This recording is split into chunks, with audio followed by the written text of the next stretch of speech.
ভালো রিলেশন হচ্ছে ফার্স্ট যেদিন আমাদের দেখা হয় সবচাইতে মানে ইন্টারেস্টেড ব্যাপারটা হচ্ছে এটা যে ফার্স্ট দিনে আমাদের ফিজিক্যাল হয়ে যায়। 3 দিন ও আমার সাথে ছিল। 3 দিনে মানে আমার কি অবস্থা হইছে আমি জানি। দিন-রাত এক হয়ে গেছে। মানে ওর ওর ভিতরে যে মানুষ বলে কিছু ছিল না। আমি মানে ও হয়তোবা ইয়াবা খেত এইজন্যই হয়তোবা এরকম ছিল। আমি জানি না। ও আমাকে বলছে যে ইয়াবা খেলে নাকি এরকম হয়। সেক্সুয়াল দিকগুলো নাকি একটু বেশি কাজ করে। তো আমি বলছি, "তুমি ইয়াবা খেয়ে যদি তুমি এরকম করো, আমার সহ্যের একটা ব্যাপার থাকে। আমি তো কিছু খায় নেই।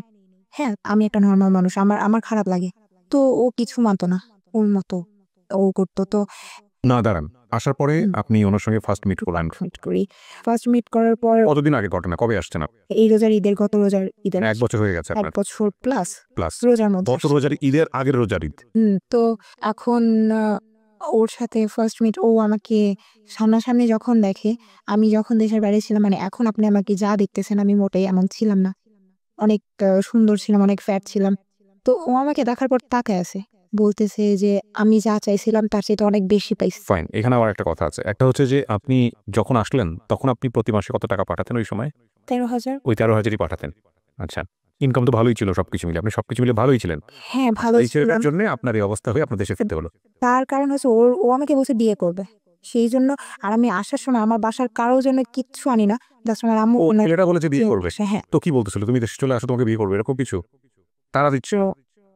তো তাড়া দিচ্ছিল বলতে আমি পাগল হয়ে গেছি। বিয়ে করবে, চলে যাই। আর কষ্ট করতে ভাল লাগতেছে না। প্রায় ৩ বছর হয়ে তাহলে আসি। বাসায় আগুন ধরালেন কেন? আসার আগে ওই যে ঝগড়া আবার ঝগড়ার কারণে আগুন ধরিয়ে দিয়েছেন। হ্যাঁ, আচ্ছা। তো আসলেন। ও যে প্রচন্ড রাগ। তারপরে আমি ওর শুধু ওর বাবা আর ওর দুলা ভাই ছাড়া ওর ফ্যামিলির যারা ছিল সবার জন্য আমি সবকিছু আনি, গিফট আনি। বাট আমার ফ্যামিলির কারোর জন্য কিচ্ছু আনি না। তো এই জিনিসটা ও কত মানে বছর পরে আসলেন? ৩ বছর। ৩ বছর দেশের বাইরে ছিলেন। ৩ বছর পরে আসলেন। হ্যাঁ। তারপর ওর সাথে ফার্স্ট মিট যখন তখন ও বলতেছে আমি যা চাইছি তার চাইতে অনেক বেশি সুন্দর তুমি। আর ওর ফ্যামিলি সবাই ছিল কালো। এখন না মানে যেটা সত্যি কথা ওর ফ্যামিলি সবাই কালো। তো বলতেছে যে তুমি তো আমার বংশের সবচাইতে বেশি সুন্দরী হবে। আমি বলছি থাক এমন করে বলার দরকার নাই। শুধু বিয়ের টাইমে বিয়েটা করলেই হবে। দুষ্টামি করতেছিলাম। এরপর থেকে ভালো রিলেশন হচ্ছে। ফার্স্ট যেদিন আমাদের দেখা হয় সবচাইতে মানে ইন্টারেস্টেড ব্যাপারটা হচ্ছে এটা যে ফার্স্ট দিনে আমাদের ফিজিক্যাল হয়ে যায়। কোথায় মিট করেন আপনারা? মানে ও আমাকে একটা জায়গায় নিয়ে যায়। ও বলতেছে, "চলো আমার একটা সিক্রেট কফি শপ আছে ওইখানে আমরা যাবো।" তো এখানে আমরা যাই। কোথায় এই কফি শপটা? একটা শনি একরাতে। ঢাকার ভেতরে? শনিয়ারকাতে। হ্যাঁ। তারপর? তো ওইখানে নিয়ে গেল। তো এইখানে মানে এতদিন পরে ওরে আমি দেখছি। হ্যাঁ, এখন এর মধ্যে কিছু হয়ে যাওয়াটা অস্বাভাবিক কিছুই না। যেহেতু ফোনে আমাদের এত কিছু হতো। হুম। তো ফার্স্ট মিট আমার মনে হয়নি ওরে আমি ১ম বার দেখতেছি। মনে হইছে ওরে আমার অনেক আগে থেকেই দেখা। ওইদিন এরকম হলো।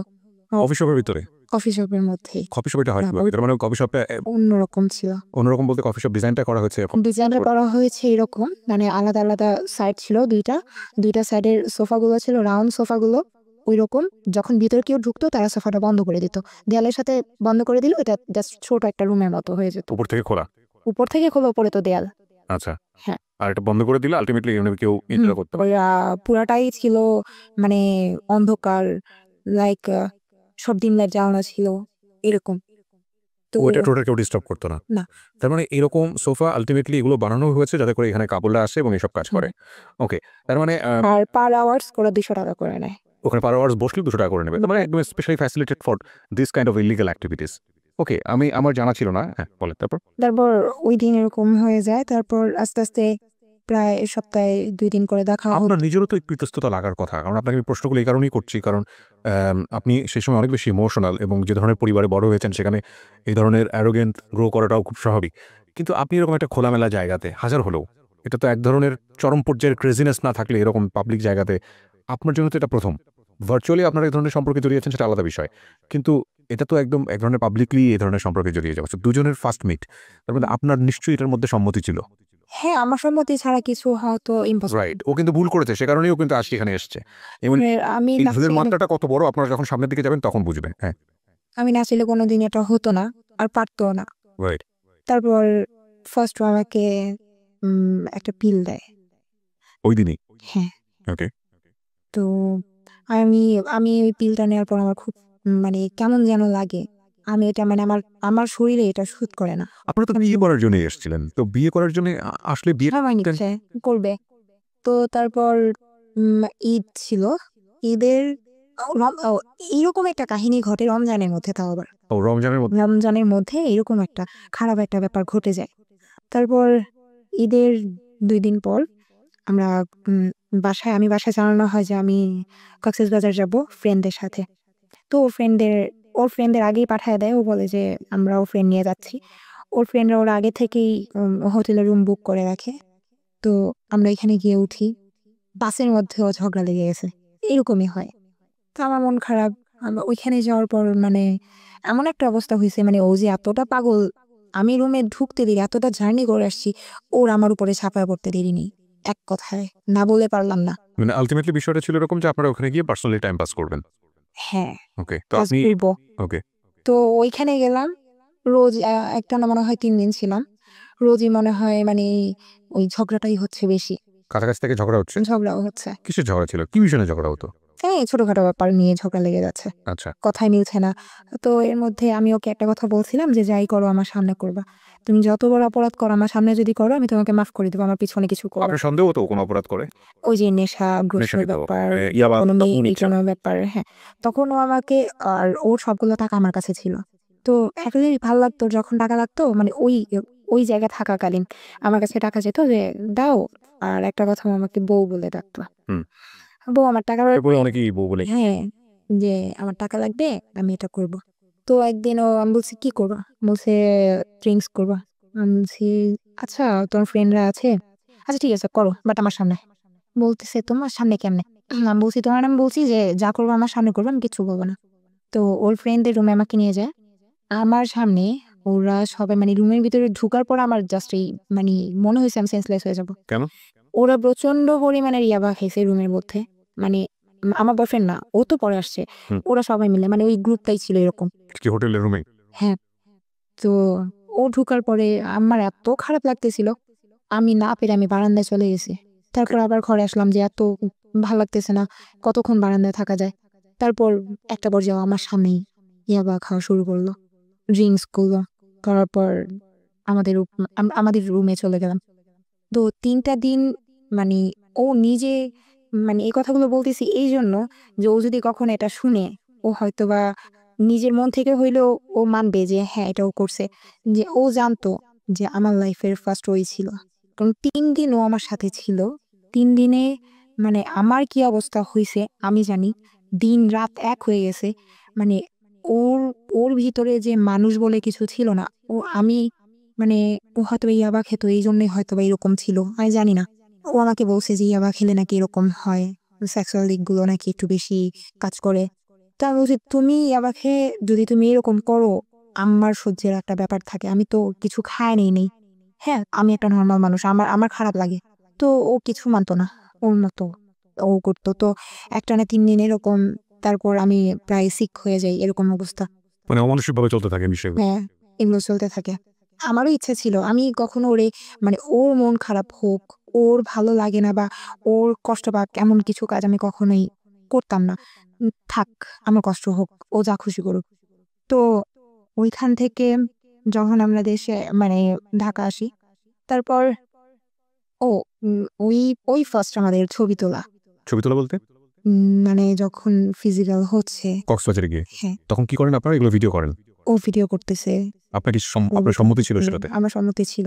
আমি বললাম না যে ও এমন কিছু করুক, মানে আমি চাই না যে ও এমন কোনো ওর ভিডিও কাজ করার করুক। ব্যাপারটা মাথায় আসলো কেন? ওর ইচ্ছা হইছে ও দেখবে আচ্ছা, আমাদের ২ জনের ভিডিওটা একসাথে কিসে হয়? ফোনে ফোনে ভিডিও করে। ওকে, আমার সামনেই করে। তারপর এখান থেকে আসার পর ওর ফ্যামিলি জানতো আমাদের ব্যাপারটা। আচ্ছা। তো আমি ওর বোনকে একদিন নক করি। তো ও একটা পর্যায়ে দেখি আমি আপনাদের মধ্যে সম্পর্কের অবস্থা এত বাজে, এত কিছু হচ্ছে, গায়ে আগুন ধরার মতো ঘটনা ঘটে যাচ্ছে। আপনি ঠিক আছে, আপনার নিজের একটা সম্মতি ছিল, আপনার বয়সও কম। আপনি গেলেন ওখানে, এরকম একটা সম্পর্কে জড়াচ্ছেন, সামনাসামনি সবকিছু দেখছেন। তারপরও এই ভিডিও করার যে ব্যাপারটা, এটা আপনি নিজে থেকে অনুমতি দিয়েছেন ওকে। হুম, আপনার একবারও চিন্তা হয়নি যে এই ভিডিওটা অনেক বড় একটা বিপদ ডেকে নিয়ে আসতে পারে? অনেক বিশ্বাস করতাম। দ্যাটস অ্যাকচুয়ালি হ্যাপেন প্রিয় শ্রোতা। কেন বলছি? কজ লাভ রানস ব্লাইন্ড, একটা কথা আছে যে ভালোবাসা অন্ধের মতো দৌড়ায় এবং এটার কোনো লজিক থাকে না। একটা মানুষ যখন ইমোশনালি লাভের মধ্যে পড়ে যায় তখন পুরো দুনিয়া একদিকে, প্রেম একদিকে। এবং মজার বিষয় হচ্ছে এটা একটা আগুনের ফুলকির মতো। আগুনের ফুলকি যেরকম তাপ করে উঠে চলে আবার যেভাবে নিভে যায়, এটাও ঠিক তাই। লাভের ইমোশন প্রথম পর্যায়ে যেটা আসে সেটা যদি একটা মানুষের জীবনে লাইফ লং স্টে করে তাহলে মানুষটা পাগল হয়ে যাবে এবং এটা কোনোভাবেই সম্ভব না। এবং সেই জন্য ব্যালেন্স করার জন্যই হয়তো বা সৃষ্টিকর্তা এই ইমোশনটা বেশি দিন রাখেন না। ঘটনা কিন্তু তখনই ঘটে, ইমোশনটা যখন কমে যায় ওই সময় যতগুলো ভুল হয় সেই ভুলগুলো সারাটা জীবন জুড়ে বয়ে বেড়াতে হয়। আর ইন্টারেস্টিং ফ্যাক্ট হচ্ছে আমরা যখন এই ইমোশনের মধ্যে থাকি আমরা বুঝতেই পারি না যে আমরা ইমোশন থেকে একটা সময় বের হয়ে আসবো এবং খুব দ্রুত সেখান থেকে বের হয়ে আসবো। আমরা এটা মানতেই চাই না, আমরা মনে করি যে এটাই জীবন এবং এখানেই সারা জীবন আমাদের স্টে করতে হবে। That is the biggest mistake. আজকে যারা টিনেজার ছেলেমেয়ে যারা এটা শুনছো, জীবনে প্রথম প্রেম করছো, এই ধরনের প্রেম করছো, ভার্চুয়াল বলে প্রেম করছো এবং ভিডিও করে যাচ্ছ দেদারসে, সুন্দর সুন্দর করে সেভ করে রাখছো, কোন দিন কোন তারিখ দিয়ে কোথায় গিয়েছিলে ভিডিও করে করে ফাইল দিয়ে সেভ করে রাখছো, তারা শুধু একটা জিনিস জেনে রেখো, নিজের জীবনের সবচেয়ে ভয়াবহ রকমের যে বোমাটা সেটা তুমি সেভ করছো তোমার জন্য। তারপর ঢাকা আসার পর ওকে তো আমি বলতেই থাকি যে বিয়ে করব বিয়ে করব বিয়ে করব। ও বলে যে আজকে না কালকে, আজকে না কালকে। হ্যাঁ, তারপর একদিন বলতেছে যে আচ্ছা ঠিক আছে চল আমরা ডেট ফিক্সড করি, ওই দিন আমরা বিয়ে করবো। তো আমার ফ্রেন্ডের বাসায় বসে একটা ডেট ফিক্সড করা হয় যে ওই দিন আমরা বিয়ে করবো। কিন্তু ওই দিন পার হয়ে যায়, বিয়ে তো করেই না। আর ও মানে বিয়ের ডেট আসলেই ও উল্টাপাল্টা করতেছে, ঝগড়াঝাটি করতেছে।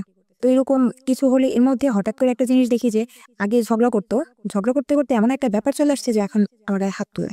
হাত তুললো? হ্যাঁ, কিছু হলেই ও আমার গায়ে হাত তুলতো। তো এই জিনিসগুলো অনেক খারাপ লাগতো, এতটাই খারাপ লাগতো বোঝানোর মতো না। কারণ আমি আমার আমার ফ্যামিলি থেকে কোনোদিন আমার গায়ে হাত তোলা হয় নাই। মানে আমার ফার্স্ট আমার লাইফের শুরুটাই, মার খাওয়া শুরুটাই ওর কাছে আসার পর থেকে। তারপর ওইখানে আমার ফ্রেন্ডের বাসায় থেকে আসার পর ও সেদিনও আমাকে মারে, প্রচন্ড রকমের মারে। মারার পর মারার কারণটা হচ্ছে, হ্যাঁ, ওকে আমি বলি যে চলো বিয়ে করি, নাইলে কিন্তু আমি তোমার নামে মামলা করবো। বলতেছে মামলা করবা মানে কি? তখন আমার কাছে কিছু ছবি ছিল, তো আমি বলছি ছবিগুলো দেখা, ছবিগুলোর মধ্যে তোমার ফেসটা তুমি চিনো তো, আমি কিন্তু এগুলো দিয়ে দিব। পরে বলতেছে যে মামলা করবি, এটা সেটা অনেক কথা। কে মামলা করার কথা বলে? আপনি মামলা করার কথা বলেন? আচ্ছা, মামলায় আপনি কি শুরু করবেন? আমার কাছে ছবি ছিল কিছু। তারপর ও যে আমার সাথে কথা বলতো, হ্যাঁ, মানে মেসেজগুলো, মামলাটা কিসের জন্য? এই যে ও আমার সাথে এগুলো কোর্স করার পর আমাকে ছবি, আমাকে বিয়ে করতেছে না, আচ্ছা হ্যাঁ পিছাচ্ছে, আমারও তো একটা লাইফ। তো মেসেজগুলো ছিল, আচ্ছা, কথা হতো, আর ছবি কিসের ছিল? স্ক্রিনশট, মানে ছবিগুলো নিউড পিকগুলো ছিল ওরা আর আমার একসাথে। একসাথে বলতে নরমাল যেগুলো মানুষ দেখতে পারে এরকম ছবি নাকি আপনাদের ভেরি পার্সোনাল ছবি? Very personal. পার্সোনাল ছবি। তার মানে আপনারা যখন ভিডিও কলে সব করতেন তখন আপনি কিছু স্ক্রিনশট নিয়ে রেখে দিয়েছিলেন? এই ছবিগুলো হচ্ছে কক্সবাজার যখন গেলাম তখনের ছবি। এই যে মাঝে মাঝে যখন দেখানো হতো না তখন ফোন সেক্স হতো। বাংলাদেশে আসার পরও যেদিন দেখা হচ্ছে না সেদিন ফোন সেক্স হচ্ছে। অনবরত প্রত্যেক দিন হচ্ছে। যেদিন আমি না করব, যেদিন আমি ওকে ফোনে উল্টাপাল্টা কথা না বলবো, সেই দিন আমার সাথে ঝগড়া করবে। তার মানে বিষয়টা ছিল এরকম যে আপনাদের নরমাল রিলেশনশিপ যেটা বোঝাই আমি, যে নরমালি কথাবার্তা যেটা হতো তার চেয়ে এক্সট্রিম লেভেলে বেশি হতো যেগুলো, সেগুলো হচ্ছে এই ধরনের সম্পর্ক, ইল্লিগাল যেটা বিয়ের আগে। আপনারা এই সময় দুজনেই যেটা করতেন বিভিন্ন রকম স্ন্যাপ রেখে দিতেন, ছবি রেখে দিতেন এবং সেটা দেখে আপনি তাকে বলছেন যে যদি তুমি বিয়ে শাদীর দিকে না যাও তাহলে আমি এগুলো দিয়ে মামলা করবো। ওকে, তারপর আমরা ওকে দেখতেছি যে না হচ্ছে না, ও আমার কোনো কথাই শুনতেছে না। মানে প্রচন্ড রকমের ভয় দেখাই ওরে আমি, যে থানার সামনে যাই। আমি জানি আমি থানায় ঢুকবো না, আমি থানার সামনে পর্যন্ত যাই। আমি এখানে একটু থামাচ্ছি প্রিয় শ্রোতা। অনেকেই হয়তো রেডিওতে শোনার পরে অনেকেই হয়তো একটু আঁতকে উঠতে পারেন যে এটা এইরকম একটা কন্টেন্ট রেডিওতে ভাবে প্রচার করাটা ঠিক হচ্ছে কিনা। আমি আপনাদের সাথে বিনীতভাবে এই জায়গাটিতে বিনয়ের সঙ্গে যে কথাটি বলতে চাই, সমাজে বা আমাদের সোসাইটিতে এই জায়গাটি, ওই যে বিষয়টি এখন বলছে, যে শব্দটি বলছে বারবার, যে ফোন সেক্স কিংবা এই যে ভার্চুয়ালি যে বিভিন্ন রকমের ছবি আদান প্রদান এবং একজনের সঙ্গে ধরনের সম্পর্কে জড়িয়ে যাওয়া, তারপর বিভিন্ন রকমের জায়গাতে গিয়ে সেগুলো ভিডিও করা, এগুলো আমাদের সমাজে এখন, শুধু আমাদের সমাজে আমরা বলবো যে পুরো বিশ্বে এগুলো এখন একটা ভাইরাল কন্টেন্ট এবং এগুলো প্রত্যেকটা মানুষের জীবনেই কম বেশি হচ্ছে এবং কিছু কিছু মানুষের জীবনকে চিরতরে ধ্বংস করে দিচ্ছে। এই জিনিসগুলো যে কতটা ভয়ানক হতে পারে, যে ধরুন আপনি আপনার স্ত্রীর সঙ্গে হয়তো বা পার্সোনালি কোনো একটা ব্যক্তিগত জায়গাতে গিয়ে এই বিষয়গুলো হয়তো বা আপনি রেখেছেন, হয়তো জীবনের কোনো একটা পর্যায়ে গিয়ে কিছু গোল্ডেন মেমোরি হয়তো নিজেরা দেখেই হয়তো বা আপনার উদ্দেশ্য ভালো ছিল, আমি সহজ বাংলায় যদি বলি, এই ফোনটা যে ফোনটা আপনি রেখেছেন বা যে ডিভাইসটাতে আপনি রেখেছেন সেটা আপনার হাতছাড়া হয়ে গেল এবং এটা কতটা ভয়ানক হতে পারে আপনার জন্য একটু চিন্তা করে দেখুন। আমরা ইমোশনালি এত বেশি এই জায়গাগুলোতে ইনভলভ হচ্ছি যে এটার নেগেটিভ ইম্প্যাক্ট কতটা হতে পারে আমরা সেটা জানছি না। দেখুন, আমার দায়িত্বের জায়গাটা এটা, আমি যখন অনুষ্ঠানটা করি তখন আমি কথাটা এই কারণেই বলছি যে কম বেশি আমরা সবাই এই জিনিসগুলোর মধ্যে আমরা ইনভলভ। আমরা যেন এমন কোনো বিপদগামী সম্পর্কে গিয়ে এইসব জিনিস চর্চা না করি যাতে করে এই জিনিসগুলো আমাদের নিজের জীবনের জন্যই দুর্বিষহ হয়ে যায়। অর্থাৎ এমন যদি চর্চা করতেই হয় তাহলে এমন কিছু সম্পর্ক বা এমন সিকিউর জায়গা থেকে চর্চা করা উচিত যেটা কোনোভাবেই আপনার ভবিষ্যৎকে ভয়ানকভাবে ঝুঁকির মধ্যে ফেলে দেবে না। আর ওর জায়গাটা এমন হয়ে আছে, বিশেষ করে আজকে মমো যে কথাগুলো এখানে বলছি, দুজনের যে ঘটনাটা, আমার কাছে মনে হচ্ছে একটা অস্বাভাবিক সম্পর্ক, প্রেমের সম্পর্কের চেয়ে বেশি চলে গেছে হচ্ছে শারীরিক সম্পর্কের দিকে। ম্যাক্সিমাম যেটা বলতে চাচ্ছে সেটা হচ্ছে শারীরিক সম্পর্ক, শারীরিক সম্পর্ক, শারীরিক সম্পর্ক। এবং কতটা বিপদগামী শারীরিক সম্পর্ক দেখেন, দ্বিপাক্ষিকভাবেই ওদের কাছে প্রচুর ডকুমেন্টস ছিল যে এই ডকুমেন্টসগুলো চাইলে ওরা একে অপরের এগেনস্টে ব্যবহার করতে পারে। এবং এই ঘটনা আমাদের সমাজে শুধুমাত্র মর্মর ঘটনা না, এরকম অসংখ্য ঘটনা আমাদের সোসাইটিতে আছে, অসংখ্য অসংখ্য ঘটনা। আমরা কিছুদিন আগেই এবং এখনও চলতেছে আমাদের খুব ওয়েল নোন একজন সেলিব্রিটির এরকম একটা ঘটনা আমরা আমাদের মিডিয়াতে ভাইরাল হতে দেখেছি। এবং আমার খুব বিরক্ত লেগেছে, আমি ব্যক্তিগত অপিনিয়ন এখানে বলছি, আমার খুব বিরক্ত লেগেছে এরকম একটা ইস্যু নিয়ে মানুষের এত বেশি আগ্রহ দেখে। ব্যাপার হচ্ছে যে এটাই যে আসলে আমরা কনস্ট্রাকটিভ বা ভালো জিনিসের প্রতি যতটা আগ্রহ দেখাই, আমাদের খুব ন্যাচারালি এইরকম জিনিসের প্রতি আগ্রহটা অনেক তীব্র হয়। এবং এটা নিয়ে যত পরিমাণ নাড়াচাড়া হচ্ছে সোশ্যাল মিডিয়াতে, যেটা আসলেই খুব দুঃখজনক, দ্বিপাক্ষিকভাবেই খুব দুঃখজনক। কিন্তু আমার মনে হয় যে এটা শুধু একজন সেলিব্রিটি কিংবা সেলিব্রিটির সাথে জড়িত একজন মানুষ তার ঘটনা না, এরকম ঘটনা আমাদের সমাজে অহরহ ঘটছে। কিছু কিছু আপনি জানতে পারছেন, কিছু কিছু আপনি জানতে পারছেন না। এই কিছু না, আমি বলবো অনেক বড় একটা অংশই হয়তো আপনি জানতে পারছেন না। মম, তারপরে আপনি ভয় দেখানোর পরে কি হলো? তারপর আমার ইচ্ছা ছিল যে ওকে আমি জাস্ট ভয় দেখাবো, আর কিছু না। থানার সামনে গিয়ে মানে ফার্স্ট টাইম বললাম, দেখো আমি রাস্তায় বের হয়েছি, রাস্তার ছবি দিলাম, রিক্সা উঠছি সেটার ছবি দিলাম। তারপর থানার গেটের ছবিটা দিয়ে বললাম, দেখো আমি কিন্তু থানায় ঢুকতেছি। তখন ও প্রচন্ড পরিমাণের ভয় পায়। ভয় পাওয়ার পর আমার কাছে অনেক মাফ চায়, আর মাফ চাওয়ার পর বললো যে তুমি যা চাইবা তাই হবে। আচ্ছা ঠিক আছে, বিয়ে করবো। হ্যাঁ ওকে, বিয়ে করবে। তারপর আমি বাসা চলে আসলাম। তখন আমি বলছি যে দেখো আমি যেতাম না থানায়, আমি আসলে তোমাকে ভয় দেখানোর জন্য করছি। ও বলতেছে যে যাই হোক বিয়ে করবো, আচ্ছা ঠিক আছে চলো আসো আজকে বিয়ে করবো। ঠিক কি? পরে বলতেছে হ্যাঁ। আমার মাথায় এতটুকু ঢুকে নাই যে আমি আমার ফোনটা সাথে নিয়ে যাচ্ছি। তো ও আমরা বুঝে গেছি, হ্যাঁ বলুন। আমাকেও নিয়ে গেল। ও আমাকে বলতেছে আজকে তুমি না নৌকায় ঘুরতে অনেক পছন্দ করো, চলো নৌকায় ঘুরবো। তো নৌকা এমন একটা জায়গায়, যে জায়গায় মানে মানুষ খুন করে ফেললেও লাগে চরের মতো। হ্যাঁ, তো আমাকে ফার্স্টে ওইখানে নিয়ে গেল। আমাকে বললো তুমি তো সকালে খাও নাই, খায় নাও। আমার একটা মানে ব্যাড হ্যাবিট হচ্ছে আমি খাওয়া দাওয়া করি না। আমাকে আগে ফার্স্ট খাওয়ালো, খাওয়ানোর পর বলতেছে আসো। নৌকা ওঠার আগে বলতেছে ফোনটা দেখি। তখন তো আমি বুঝে গেছি যে হ্যাঁ ফোন করবে না। তো তখন বলছি চলো আমরা বিয়ে করবো না। বলছি যে হ্যাঁ ফোনটা একটু দাও। না ফোন দেওয়া যাবে না, ফোন দিব না আমি। এইটা বলাতে আমাকে একটা থাপ্পড় দেয়, আমি পড়ে যাই। আমাকে মানে আমি বলতেছি আমি ফোন দিব না, তুই আমার ফোন ছাড়, আমার হাত ছাড়, আমি চলে যাবো, আমার বিয়ে করতে হবে না, ছাড়। ও আমাকে টানতে টানতে একটা নৌকার উপরে উঠায়, নৌকালাকে বলে তাড়াতাড়ি নৌকাটা ছাড়েন। আমাকে টেনে হেসড়ে আমাকে নৌকা উঠায়। না না, উনি দেখেই বুঝতে পারছেন, উনি বলতে যেভাবে বলছে নৌকালা বুঝতে পারছে হয়তো বা টাকা বেশি দিবে। ওকে ওকে, তো নৌকাতে সব ঘটনা ঘটে। ওকে, তো নৌকাটা পানির মাঝখানে নিয়ে গেল। তখন তো আমার ব্যাক করার কোনো ওয়ে নেই। তো ও আমাকে মানে ফোন চাচ্ছে আর প্রচন্ড রকম ভাবে মারতেছে। আমি দিচ্ছি না, ও আমাকে মারতেছে।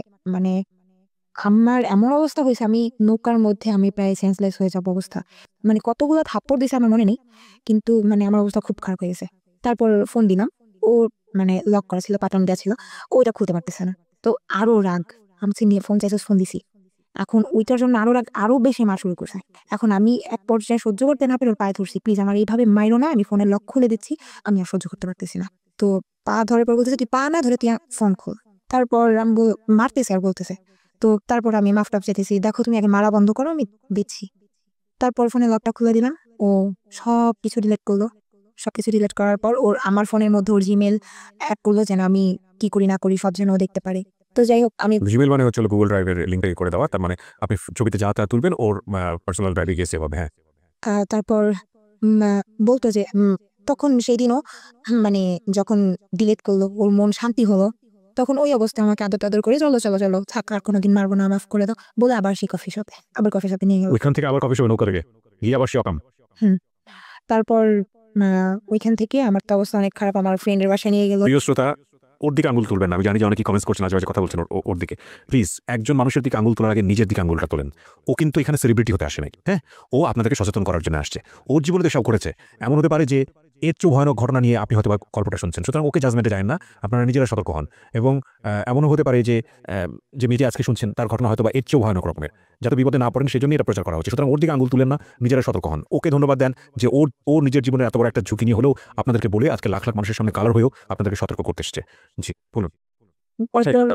ফ্রেন্ডের বাসায় গেলাম, তার ফ্রেন্ড বলতেছে তোর কি হয়েছে যে ফেস এমন ফুলে আছে, চোখ টোকের অবস্থা কেন? পরে হাসতে হাসতে বলতেছে আমি মারছি। আর আমার বয়ফ্রেন্ড বলতেছে আমি মারছি। তারপর বললো যে যাক তুমি উল্টা পাল্টা করছো, তুমি রাগ দেখাইছো এই জন্য মার খাইছো, আগে ডিলিট করলে কি হইতো? আমি বলছি তোমার ইচ্ছাই ছিল এটা না, তুমি আমাকে আনবা এগুলো ডিলিট করবা। তারপর গেল ওইখান থেকে। তারপর আবার ডেট দিল যে এই ডেটে বিয়ে করবো, আবারও করলো না। এরকম করতে করতে দিন যাচ্ছে আর ওর রাগ বাড়তেছে, কিছু হলেই গায়ে হাত তুলে। তখন নিচ্ছে, তখনো পর্যন্ত নিচ্ছে, তখন পর্যন্ত নিচ্ছে। ওকে শুধু ইয়াবাই নিত না, অন্য ড্রাগও নিত? আপনি দেখতেন ইয়াবা, কিন্তু আপনি তো জানতেন জানা, কিন্তু ও প্রচন্ড পরিমাণে বিয়ার খায় এখনো পর্যন্ত। ওকে, ফাইন। বিয়ার মানে কি শুধু নরমাল বিয়ার না অ্যালকোহলিক বিয়ার? অ্যালকোহলিক। অ্যালকোহলিক বিয়ার, তার মানে সে ড্রিঙ্কসও করে ছিল। তারপর আমি হাত তোলা শুরু করে। হাত তোলা শুরু করলো। তারপর হঠাৎ করে মানে এরকম বিয়ের ডেট পিছাচ্ছে। এর মধ্যে আমি একটা জিনিস বাদ রেখে আসছিলাম। আমি যখন দেশের বাইরে ছিলাম ও আমার সাথে চ্যালেঞ্জ করছিল আর ওর একটা ফ্রেন্ডকে নিয়ে যে, "তুই যদি ওকে মানে কনভিন্স করতে পারোস তাহলে তুই যা চাবি তাই পাবি।" কাকে কনভিন্স করতে পারি? ওর একটা ফ্রেন্ড। ওর এই ফ্রেন্ডটা অনেক সুন্দর। ওর একটা ফ্রেন্ডকে কনভিন্স কিসে নিয়ে কনভিন্স? রিলেশনে জড়াতে পারি যদি মানে একটা ও আমি বিষয়টা বুঝিনি, মানে কে কাকে চ্যালেঞ্জ করেছে? যে, "তুই আমার এই ফ্রেন্ডকে পটায় দেখা। আর যদি পড়াতে পারিস তাহলে? যা চাবি তাই পাবি।" আমি বলছি, "আমি কিছু চাই না, তুই আমাকে বিয়ে করবি?" বলছে, "হ্যাঁ করব।" ওকে। তো ওই ছেলেকে আমি এক পর্যায়ে একেবারে স্বাভাবিক একটা ছেলে যত ভালোই থাক, একটা মেয়ে যদি ইমোশনাল হয়ে বা ওর সাথে যদি কন্টিনিউ কথা বলে ছেলেটা তার প্রতি এরকম ওর করার এসব ইচ্ছা কেন? জানি না। কারণ ওর এই ফ্রেন্ডটা নাকি অনেক মানে মুড দেখায়, কথা মানে কোনো মেয়ের সাথে কথা বলে না। তারপর আমি বলছি, "কোনো মেয়ের সাথে কথা বলে না? আচ্ছা ঠিক আছে।" এটা আপনাকে বলেছে? আপনার এই বিষয়গুলো একটু খেয়াল করবেন প্রিয় শ্রোতা। কারণ উদ্দেশ্যটা কি সেটা কিন্তু আমরা এখন পর্যন্ত জানি না। আমরা সামনের দিকে গেলে বিষয়টা আমরা ক্লিয়ার হব। ওকে? এবং এই উদ্দেশ্যটা হয়তোবা অন্য কোনো কিছু হতে পারে। যেটা ওকে বলেছে সেটা নাও হতে পারে। একটু সামনের দিকে গেলে হয়তোবা সেটা পরিষ্কার হবে। আচ্ছা, তো আপনি কি করেছিলেন সেই কথা শোনার পরে? ওই তারপর এই ছেলের সাথে কথা বলা শুরু কথা বললে তো একটা ছেলে পটানোর বিষয়টা এরকম না। একটা না মানে কথা বলতে থাকি। ছেলে আমাকে জিজ্ঞেস করে, "তুমি রিলেশন আছে?" আমি বলছি, "না, আমার কোনো রিলেশন নাই। আমি একা, একা থাকি।" মানে আমার দুর্বলতাগুলো দেখাতাম। আমি একা, একা থাকি। ওই ছেলের সাথে ভালো কি লাগে ধরনের না। কনভারসেশন হতো? আমি কি ধরনের বলতে বোঝাচ্ছি না? যেটা গার্লফ্রেন্ডের চাইতে কম, ফ্রেন্ডের চাইতে বেশি। এই ছেলের সাথে তো জাস্ট এমনিতেই কথা বলতাম। ইমোশনালি ব্ল্যাকমেইল করা যেটা আরকি। আচ্ছা। ওই ছেলেকে কোন ধরনের স্ন্যাপ পাঠানো, ও কোন ধরনের স্ন্যাপ পাঠানো এগুলোর মধ্যে গেছেন কি? না, না এরকম কিছু না। ফ্রেন্ড একসময় পড়ে গেল আপনার প্রতি, হ্যাঁ। তারপর? হ্যাঁ, পটে গেল বলতে ছেলে কিন্তু প্রপোজও করে নাই। হুম। জাস্ট ভুল হয়ে গেছে আপনার প্রতি। মানে এমনিতে কথা চলতেছে। মানে আমি বুঝতেছিলাম হ্যাঁ, এই ছেলেটা প্রপোজ করতে পারে, করবে। তার মধ্যে আমি দেখতেছি যে পাপ্পুর মন মেজাজ অন্যরকম। তখন আমি ছেলেটাকে সব সত্যি বলে দিলাম যে, "আসলে দেখো ভাইয়া আসলে তোমার ফ্রেন্ডই আমাকে বলছিল আমি চাই না। আমি পারি না এগুলা। আমি তোমারে হার্ট করতে পারব না।" এই ঘটনাটা আপনি এখন কেন বলতেছেন? মানে এটা দ্বারা বলতেছি আমি। তো তারপর ওই যে কেন আমি ওর সাথে কথা বললাম এইটা ওর মাথায় ছিল, হ্যাঁ? এখন আমি যখন ওই যে দেশের বাইরে থেকে যখন আসলাম, তখন একদিন ওর ফ্রেন্ডদের সাথে আমাকে পরিচয় করায় দিতেছে। ফ্রেন্ডের সাথে রাস্তায় দেখা হইছে। তো এই ফ্রেন্ডের সাথে দেখা হয়, যে ফ্রেন্ডের সাথে আমি ফোনে কথা বলছি। তো এই ফ্রেন্ডের সাথে দেখা হয় সেদিন ওই ফ্রেন্ডের নাকি বার্থডে ছিল। তো আমি জাস্ট বলছি, "ভাইয়া হ্যাপি বার্থডে টু ইউ।" এতে আমি কেন বললাম? কি বার্থডে ছিল। তো আমি জাস্ট বলছি, "ভাইয়া হ্যাপি বার্থডে টু ইউ।" এতে আমি কেন বললাম? মানে এই ছেলের সাথে আমার ফোনে আগে কথা হয়েছিল, এই ছেলের সাথে আমি কেন কথা বলব? এইটা বলছি এইজন্য, এই কথাটা বলার জন্য ও আমাকে যে কি করলো, সবার সামনে অপমান করলো, সবার সামনে ওই ছেলের সামনেই? সবার সামনে। ছেলেদের সাথে কথা না বললে তোর ভাল লাগে না। এইটা সেটা আমি খারাপ কি করলাম? ক্রেজি ছিল এবং এটা খুব স্বাভাবিক যে ও যে ধরনের ড্রাগ নিত এবং যেভাবে ওর লাইফস্টাইল ছিল সেখানে হয়তো বিষয়গুলো খুব স্বাভাবিক। একজন ড্রাগ অ্যাডিক্ট মানুষের সঙ্গে আসলে তার কাছ থেকে খুব নরমাল আচরণ আশা করাটা খুব অপ্রত্যাশিত। তবে এটাও ঠিক যে ড্রাগ না নিয়েও মানুষ অনেক সময় খুব অ্যাবনরমাল অ্যাটিটিউড করে। সেটার পেছনে অবশ্যই অনেক কারণ থাকে। যাই হোক, তারপর? তারপর মানে আমি কান্না করতে, করতে এখান থেকে সরে আসছি। কারণ ওই অপমানগুলো নিতে পারতেছিলাম না এতগুলো ছেলের সামনে। তারপর এরকম কিছুদিন পর মার চলতে থাকে, মারামারি। তো ঐদিনও মারে। যে ফ্রেন্ডের সাথে দেখা হলো ওইদিন প্রচন্ড মারে। তারপর হঠাৎ করে একদিন বলতেছে যে, আমি এর মধ্যে আমার ভুলগুলো আমি বলে দেই। নইলে ও যদি কোনোদিন এটা শুনে তাহলে ও বলবে যে ওর ব্যাপারেই শুধু বলে গেছে, আমার ব্যাপারে বলিনি। আমার দোষগুলো হচ্ছে এটাই যে আমি যখন ও আমাকে মারতো বা ও আমার সাথে এরকম খারাপ ব্যবহার করতো আমি সহ্য করতে না পেরে আমি চাইতাম ওর থেকে সরে যেতে। তো সরে যাওয়ার জন্য আমি অন্য কারো সাথে রিলেশনে জড়াতে চাইতাম। যে আমি যাই ওর সাথে অন্য জনের সাথে সেটা রিলেশন আপনার যেটা খুব স্বাভাবিক না? কারণ আপনি তো আপনার বাবা-মাকে এরকম দেখেছেন। গায়ে হাত তুলছে, মারামারি করছে। হ্যাঁ, এবং আমি খুব অবাক হচ্ছি যে এই সেম জিনিসটা দেখার পর আপনি বিয়ের আগে সেম একই জিনিস পাচ্ছেন। তারপরে ছেলেটাকে আপনি কেন বিয়ে করতে চাইবেন? আপনার তো একবার হওয়ার পরেই এখান থেকে সরে আসার কথা। হ্যাঁ, তারপর হচ্ছে কারণ আমি ওকে অনেক লাভ করে ফেলছি। তারপর মানে আমার ভুলগুলো হচ্ছে যে আমি অন্য ছেলেদের সাথে কথা বলতাম। ওর জিমেইলটা এড করা ছিল। ও দেখতো, ও আমার ফোনের কল লিস্ট ওর ওইখানে যেত। তো যার নাম্বার পেতো সবাইকে ফোন দিয়ে বলতো যে মামা আমার গার্লফ্রেন্ড, আর সবাইকে আমার ছবিগুলো দিয়ে দিত। নিউড পিক গুলো দিত যে দেখেন ওর সাথে আমার এত কিছু। নুড পিকগুলো তো সবাইকে? হ্যাঁ, সবাইকে বলতো যার সাথে আমি একটু মানে রিলেশনে যেতে চাচ্ছি। মানে কোনো ফ্রেন্ডলি রিলেশন নেই। আমি চাচ্ছি ওর সাথে রিলেশনে জড়ায় যাবো। আমি আমার এই বয়ফ্রেন্ডের থেকে সরে যাবো। এটা চেষ্টা করলেই ওই কাজটা করতো। তো তখন আর আমি কারো সাথে কথা বলতাম না। তখন আমার তো মুখই থাকতো না এই ছেলের সাথে কথা বলার, আর কি কথা বলবো। তারপর একটা পর্যায়ে গিয়ে আমি একটা জব নেই ওয়ারিতে। তো একটা ভালো একটা শপে জব নেই। ওইখানে আমার মানে যে ম্যানেজার ছিল একটা মেয়ে, আমার ভালো ফ্রেন্ড ছিল। আমার সাথে ঝগড়া হয়ে ও আমার এই ফ্রেন্ডকে এই ছবিগুলো দিয়ে দেয়। আমার এই ছবি। আমার ফ্রেন্ড আমি মানে প্রচন্ড রকমের কান্না করে বলতেছে, "দেখ, দেখ এটা তুই, কত জঘন্য দেখতে তুই।" মানে এই কথাগুলো আমাকে বলে আমার ফ্রেন্ড। তো বলতেছে, "তোর এইভাবে কথাগুলো বলার কারণ হইছে এটাই যেন তুই ভুল কেন করলি? এটা কেন করলি?" তো তখন আমি ওরে বলছিলাম, "আচ্ছা তুমি যে কাজটা করছো, একটা মেয়ে আর একটা মেয়ের সুখ কখনো দেখতে পারে না। আজকে না হোক কালকে যদি ওর সাথে আমার ঝগড়া হয় আর ওর যদি এটা দিয়ে আমার সাথে ব্ল্যাকমেইল করে, ঠিক তার কিছুদিন পরে মেয়ের সাথে আমার ঝগড়া হইছে। ওই মেয়েটা আমাকে বলতেছে, 'তোর এগুলো আছে, তোর কি মনে আছে?' আমার কাছে কিন্তু আছে। আমি এগুলো দিয়ে কিন্তু তোর অনেক ক্ষতি করতে পারি।" আমার আর কিচ্ছু বলার ছিল না। আমি মাথা নত করে ওইখান থেকে চাকরি ছেড়ে চলে আসছি। তো আরেকটা ছেলের সাথে আমি রিলেশন করতে চাই, এরকম ওর থেকে আমি সরে যাবো। তো একদিন আমার মনে আছে, সত্যি কথা, আমি ওই ছেলের সাথে রিস্কায় বসছিলাম, হাত ধরে বসেছিলাম। রিস্কায় বসছিলাম বলতে আমি রিস্কা উঠতে পারি না, এখনো পর্যন্ত পারি না, আমার ভয় লাগে। তো আমি ছেলেটা হাত ধরে বসছিলাম, এটা ওকে আমি সত্যিটাই বলছি যে হ্যাঁ। তো এটা জানার পর ওই ছেলেটাকেও আমার নোট পিক দেয়, দেওয়ার পর ওই ছেলে আমার এলাকায় এসে আমাকে থ্রেট দিয়ে যায় যে এই তুই কারে বিলিভ করছিস, কোন ছেলের সাথে রিলেশন করছিস, আজকে আমি যদি চাই তাহলে তোর এমন অবস্থা করবো, তোর প্রস্টিটিউশন করা ছাড়ার কোনো উপায় থাকবে না। এই ছেলেটা এইভাবে আমাকে গালাগালি করে যায়, তুই খারাপ, এটা সেটা এগুলো বলে। তারপর এই ইম্প্যাক্টগুলো খেয়াল করবেন প্রিয় শ্রোতা, যে ও কি পরিমাণ একটা জায়গায় বন্দী হয়ে গেছে এবং ওকে এই ছবিগুলো দিয়ে কি পরিমাণ ব্ল্যাকমেল করা হচ্ছে। একটা হচ্ছে যে শাস্তি দেওয়া, একটা হচ্ছে পুরো জীবনটাকেই একটা খাঁচার মধ্যে বন্দী করে ফেলা, এবং সেই কাজটা কিন্তু এই ছেলেটা ওকে করছে। এবং ও ইমোশনালি বারবার ছেলেটার কাছে ফিরে আসতেছে, কোনো উপায় নেই বলে। হ্যাঁ, উই পোকা যেরকম আগুন দেখে আগুনের উপর ঝাঁপায় পড়ে, তারপর দুটো পাখা হারায় সুর করে ওখান থেকে ফিরে আসে অথবা মারা যায়, ওর অবস্থা হয়েছে ঠিক সেরকম। বলেন তারপর। তারপর ওর থেকেও সরে গেলাম। সরে যাওয়ার পর লাস্ট আমি একটা ছেলের সাথে রিলেশন করি। ওই ছেলেটা আমার সব জানতো। আমি ছেলেটাকে সব বলছি যে আমার এগুলো হইছে, ও আমার সাথে এরকম ব্যবহার করে। সবকিছু জানার পর ছেলেটা আমাকে প্রচন্ড রকমের লাভ করে। তো এই ছেলেটা মানে সব জেনে শুনে ও আমাকে প্রেম করতে চায় না, আমাকে বিয়ে করতে চায়। তো একদিন ওর সাথে আমি মিট করি। মিট করার পর মানে সবকিছু বলার পর আমি অনেক কান্না করি, আমার কান্না পেয়ে যায়। তো ওই ছেলেটা আমাকে বলে যে আমি তোমার সাথে প্রেম করবো না, আমি তোমাকে বিয়ে করবো। তো ওই সেই দিনের পরে আরেকদিন মিট হয়, তখন দুষ্টুমি করতে করতে সত্যি কথা যেটা, আমি ওই ছেলের গালে একটা কিস করি। ছেলেটাই বলছিল ওর ফ্রেন্ডদের সামনে, ওর ফ্রেন্ডরা বলতেছিল আমার ভাবি, বলতেছে তোর ভাবি হয় না, আমার বিশ্বাস হয় না এটা আমাদের ভাবি। পরে আমি বলছি কি করলে বিশ্বাস হবে, বলতেছে যে আচ্ছা তাহলে একটা আমার ওর ভাইকে একটা কিস করেন তাহলে বিশ্বাস হবে। তো আমি তখন ওর গালে একটা কিস করি, সেটাও আমি ওরে বলে দিয়েছে আমি এটা করে ফেলছি, আমি এটা করছি। তো তখন এটা নিয়েও অনেক কাহিনী, ওই ছেলে কেউ জানা তাই শোনায়, তো এগুলো চলতে থাকে। তো একটা পর্যায়ে হঠাৎ করে একদিন মানে বলতেছে ওর নামে নাকি কোন জায়গাটাকে নিয়ে মামলা হয়েছে, ও এখন পলাতক, যে আমি এখন পলাতক আছি, আমি কয়েকদিন দেশে ঢাকার বাইরে থাকবো, তুমি টেনশন করো না, আমি সুযোগ পেলে তোমাকে ফোন দিব। আমি তো কান্নাকাটি শুরু করে দিচ্ছি, আল্লাহ এটা কি হলো। তো আমি বললাম যে কি এমন হলো যে তোমার পলাতক থাকতে হবে, বলতেছে আমি ঢাকাতেই থাকতে পারবো না। তো বললাম আচ্ছা ঠিক আছে থাকো, ওর বাসা বাড়ি কি? ভালোভাবে থাকো। না বাসা বলতে ওর বাসা চিন্তা না, এমনিতে ওর জানতাম যে ওইখানে থাকে। তো ও তারপর হঠাৎ করে মানে ২-৩ দিন যায়, ফোন দেয় না। তারপর ২-৩ দিন পর একদিন ফোন দিয়ে বলে যে মানে অনেক নীরব একটা বন্ধ একটা জায়গায় বসে বলে দেখো আমি আটকে রাখছি এখানে, এমন একটা অবস্থা, মানে পলাতক থাকতে হচ্ছে, আমাকে পুলিশ পাইলে নিয়ে যাবে। সেখান জায়গা নিয়ে কি হয়েছে আমাকে বলো। বলতেছে যে আসলে জায়গাটা যার থেকে নিছে এটা নিয়ে একটু প্রবলেম হয়েছে। বলছি আচ্ছা ঠিক আছে।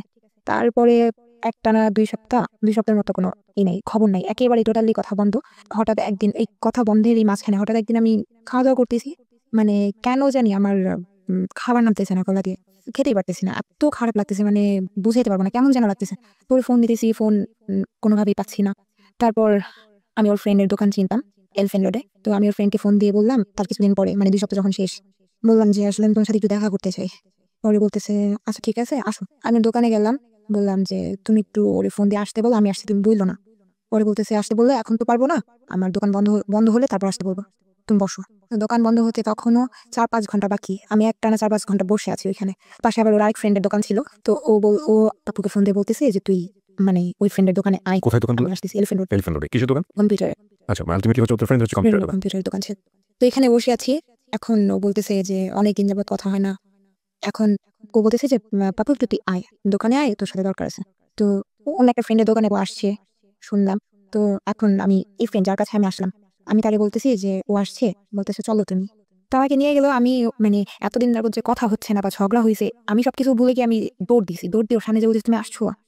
পরে আসতে হলো ২টা হাত আমি ধরছি, হাতটা ধরার পর আমি মানে দেখি যে ২ হাত ভর্তি মেহেদি দেয়া। তো তখন আমি মানে কেন জানি নিজের মন থেকে হঠাৎ করে মুখ দিয়ে বলে ফেলছি তুমি বিয়ে করছো। বলতে চাই নাই, কেন যেন বেড়ে গেছে মুখ থেকে। অন্য কথা তো বলতে পারতাম, বা বিয়ে ছাড়া কি মানুষ মেহেদি দেয় না, দিতেই পারে। আমার মুখ থেকে ওইটাই বেড়েছে, বলতেছে আরে বোকা আমি তোমার কাজিনদের বাসায় ছিলাম, আর কাজিনরা সবাই মেহেদি টেদি দিছে, এতদিন পর গেছি আমাকে জোর করে দিয়ে দিছে। আচ্ছা ভালো কথা দিছে, বলতেছে দেখো মেহেদি দিছি, তোমার নাম নাম লেখা আছে হাতে। দেখলাম হ্যাঁ সত্যি আমার নাম দেয়াই আছে। তারপর অনেক খুশি হলাম যে যাক শেষ পর্যন্ত মিল টিল হলো। হঠাৎ করে একদিন মানে ওর সাথে দেখা হয়েছে টিএসিতে, ওর সাথে দেখা হয়েছে, দেখি ওর হাতে একটা আংটি পরানো ছিল। বলছি তুমি তো আংটি পরো না, গোল্ডের, তাও আবার কিসের এটা। পরে বলতেছে না দুলাভাইয়ের আংটি, এটা আমি একটু পরে আসছি, মানে আমার মা তো সব স্বর্ণের জিনিসগুলো নামাইছে, তো এটা একটু দেখলাম, দেখার পর আমি পড়ছি। আচ্ছা আচ্ছা ঠিক আছে, সবকিছুই ঠিক আছে। কিন্তু আমার মন বলতেছিল ও বিয়ে করে ফেলছে। তারপর ও আমাকে বলে না। তো হঠাৎ করেই ও টিএসিতে আমরা বসছি, বসার পর আমি ক্যান্টিন বলছি দেখো তো কয়টা বাজে। ওর ফোনটা বের করছে, বের করে জাস্ট ওই লক বাটনে চাপ দিছে দেখার জন্য কয়টা বাজে। তো আমি না কি দেখলাম, আমার মনে হলো যে ওর ফোনের মধ্যে ওয়ালপেপারে ছবিটা, সেটা হচ্ছে বিয়ের ছবি। দেখার পর মানে আমি ফোনটা একটু দেখি, ও দিবে না। আমি তো অনেক জোরাজোরি করে ফোনটা হাতে নিলাম, নেওয়ার পরে দেখতেছি যে ওর বিয়ের ছবি। তারপর ফোন ছবি বলতে ও বিয়ে করছে, হ্যাঁ, সেটা কি কি ছবি দেখিয়েছি? ও আর ওর ওয়াইফ। ওর ওয়াইফের ছবি, মানে একদম বিয়ের সাজগোজ সহ। ওকে, আমরা একটা বিরতি নেব প্রিয় শ্রোতা, যা হওয়ার সেটা তো হলোই না। এবং এটা আপনারা হয়তো গেসই করেছিলেন যে ঠিক আছে, এখন পর্যন্ত তো এটাই ভেবেছিলাম সেটাই হবে, মেয়েটার কপালে এটাই আছে। কিন্তু আসলে কি তাই? ভাবনার সাথে জীবনের যে ঘটনাগুলো ঘটে সেটা আসলে মেয়ে খুব কমই থাকে। তো বিয়ের ছবি আপনি দেখলেন, তারপর এটা কতদিন আগের ঘটনা এই বিয়ের ছবিটা দেয়? 9 মাস। প্রায় 9 মাস। ওকে, তারপর আমি ওর বিয়ের ছবি দেখলাম। দেখার পর মানে ওই মুহূর্তে কি করতেছিলেন আপনি? ওই মুহূর্তে তো আমি তাড়ায় ছিলাম। হঠাৎ করে দেখার পর মানে আমার অবস্থা এমন হইছে যে কথা বলার মতো ভাষা ছিল না। আমি সেন্সলেস হয়ে গেছি। তারপর ও আমাকে নিয়ে ঢাকা মেডিকেল ইমার্জেন্সিতে নিয়ে যায়। ডাক্তার বারবার বলতেছিল যে কি হয় নাকি? হ্যাঁ, যে মেয়েটার কি হইছে? ওর হার্টবিট এত বেড়ে গেছে কেন? ওর কি হইছে? অবাক হইছি তখন আমি। ও ওদের কাছে বলতেছিল যে এই মেয়েটার বয়ফ্রেন্ড বিয়ে করে ফেলছে। আমি ওর ফ্রেন্ড হই। মানে এই কথাটা ও ডাক্তারকে বলে। আর আমার কানের কাছে এসে বলে যে তুই যদি এদিকে বলিস যে আমি তোর বয়ফ্রেন্ড হই তাহলে আজকে সব শেষ। এত কিছুর পরেও সেই ধরনের কথা বলতেছে? আচ্ছা, এবং আপনি সেটা শুনতেছেন? তারপর আপনি কি করলেন? চুপচাপ? আমি তো তখন স্যালাইন চলতেছে। তখন ডাক্তার আসলো। আসার পর বলতেছে যে, বিয়ে করে ফেলছে, করে ফেলছে। হ্যাঁ, তুমি কোন অংশে কম আছো। যে তোমারে হারাইছে, ও তোমারে হারাইছে। তুমি কাউরে হারাও নাই। এরকম একটা সান্ত্বনা দিচ্ছে। হুম। তো ওর ফ্রেন্ডরা আসলো। আমি বারবার ওর দিকে তাকাচ্ছি আর মানে কেমন জানি একটা ফিলিংস হচ্ছে আর আমি অনেক কান্না করতেছিলাম। ডাক্তার বলছে, "তুমি যদি এভাবে কান্না করো তাহলে তো তুমি এই বয়সে হার্ট অ্যাটাক করবা।" রাইট। তারপর ওখান থেকে বাসায় যাই। বাসায় যাওয়ার পর মানে এরকম আবার ও আমাকে বুঝায় যে আমরা বিয়ে করব। যে এটা আমার মানে পরে শুনতে পারি যে ওর হাতে যে নামটা লেখা ছিল সেটা আসলে আমার যেই নাম ওর নামের নাম ওর বউয়ের। একই নাম। আমি গেস করছিলাম আরকি। হ্যাঁ। আর ওর বউটা হচ্ছে ওর আপন মামাতো বোন। আর সবচেয়ে বড় কথা ওর কাছে যে আমি সবকিছু শেয়ার করতাম আমার ফ্যামিলির, ও এইগুলো আমাকে অনেক খোঁটা দিত। তোর বাবা এটা, তোর মা এটা। মানে আমাকে এগুলো সম্পর্কে যখন খুব তিক্ত জিনিসগুলো চলে আসে, হ্যাঁ। তখন এগুলো নিয়ে মানুষ করে দেয়। হ্যাঁ। মানে তখন বলতাম যে তখন আমি বলছিলাম আমার শ্বশুর কি করে? তো শ্বশুর ওই জায়গার অনেক নামি দামি একটা লোক। তো বলছে হয়তো এই জন্য তুমি আমার বিয়ে করো নাই। তো ও এইসব বলতো।